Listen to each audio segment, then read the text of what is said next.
नमस्कार दोस्तों, आप सभी का स्वागत है अंकित सिंह ठाकुर यूट्यूब चैनल में। आशा करता हूं आप सभी स्वस्थ, खुश और बढ़िया होंगे।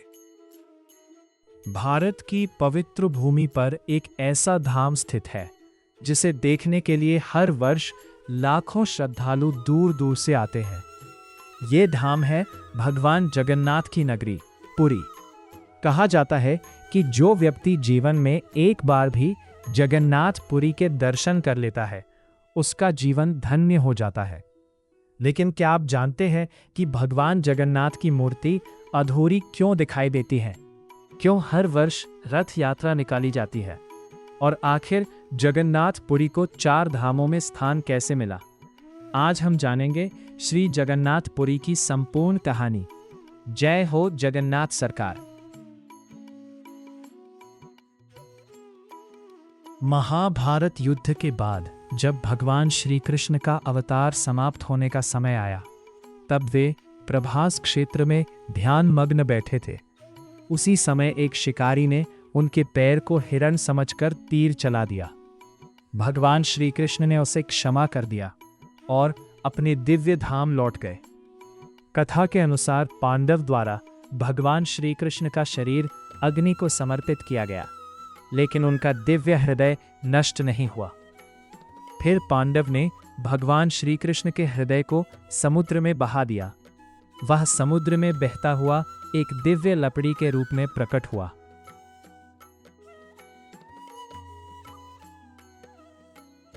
बहुत समय बाद मालवा के राजा इंद्रद्युम्न भगवान विष्णु के परम भक्त थे।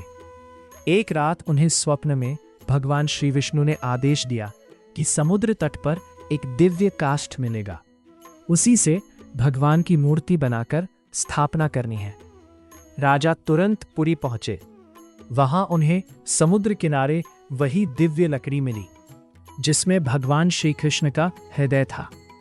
राजा अत्यंत प्रसन्न हुए, लेकिन समस्या ये थी कि उस लकड़ी को कोई काट नहीं पा रहा था। तभी एक वृद्ध बढ़ई राजा के पास आया।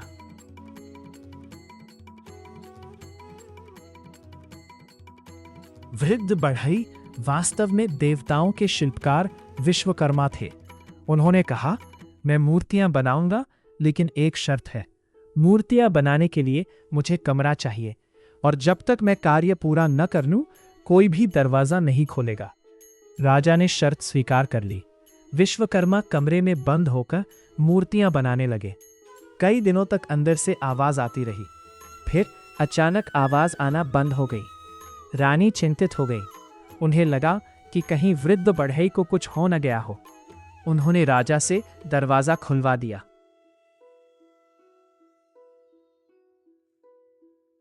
जैसे ही दरवाजा खोला गया, विश्वकर्मा अदृश्य हो गए। मूर्तियां तैयार थीं, लेकिन उनके हाथ और पैर पूर्ण नहीं बने थे। राजा को बहुत दुख हुआ। तभी आकाशवाणी हुई, यही मेरा दिव्य स्वरूप है, इसी रूप में मेरी पूजा होगी। तब से भगवान जगन्नाथ, बलभद्र और सुभद्रा की अधूरी प्रतीत होने वाली मूर्तियों की पूजा की जाती है।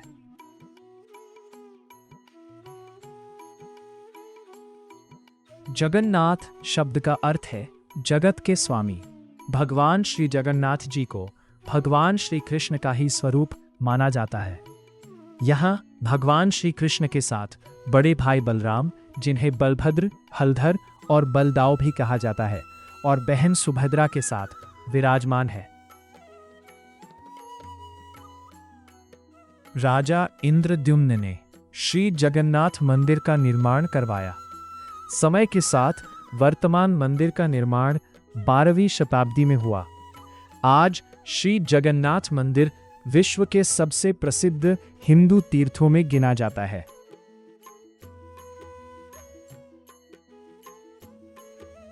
जगन्नाथ पुरी से जुड़े कई रहस्य प्रसिद्ध हैं। कहा जाता है कि मंदिर के ऊपर लगा ध्वज हमेशा हवा की विपरीत दिशा में लहराता दिखाई देता है। मंदिर के शिखर पर स्थित सुदर्शन चक्र को शहर के किसी भी कोने से देखें, ऐसा लगता है कि वो आपकी ओर ही मुख किए हुए है। श्रद्धालु इन बातों को भगवान का चमत्कार मानते हैं।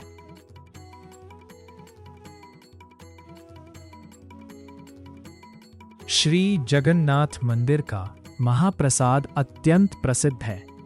प्रतिदिन हजारों लोगों के लिए भोजन बनाया जाता है। विशेष बात यह है कि प्रसाद कभी कम नहीं पड़ता और ना ही व्यर्थ जाता है। इसे भगवान का आशीर्वाद माना जाता है।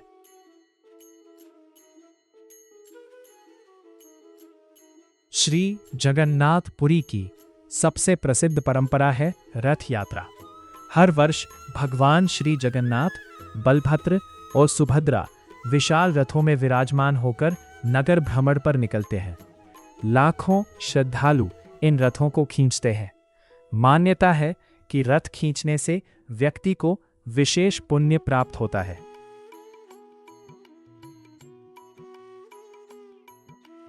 कुछ वर्षों के अंतराल पर भगवान जगन्नाथ की मूर्तियां नई पवित्र लकड़ी से बनाई जाती हैं। इस परंपरा को नवकलेवर कहा जाता है। पुरानी मूर्तियों से दिव्य तत्व नई मूर्तियों में स्थापित किया जाता है। ये परंपरा विश्व में अद्वितीय मानी जाती है। भारत के 4 प्रमुख धाम हैं। पहला है बद्रीनाथ, जो भारत के उत्तर में है। दूसरा है द्वारका, जो भारत के पश्चिम में है। तीसरा है रामेश्वरम, जो भारत के दक्षिण में है। चौथा है जगन्नाथपुरी, जो भारत के पूर्व में है। इन चारों धामों की यात्रा को अत्यंत पवित्र माना जाता है। तो दोस्तों, ये थी श्री जगन्नाथपुरी धाम से जुड़ी हुई कहानी। अंत में मैं इतना कहूँगा कि जगन्नाथपुरी केवल एक मंदिर नहीं है। ये आस्था, भक्ति, इतिहास और चमत्कारों का संगम है। भगवान जगन्नाथ का संदेश है कि ईश्वर सभी के हैं और उनकी कृपा हर भक्त पर समान रूप से बरसती है। जय हो श्री जगन्नाथ सरकार।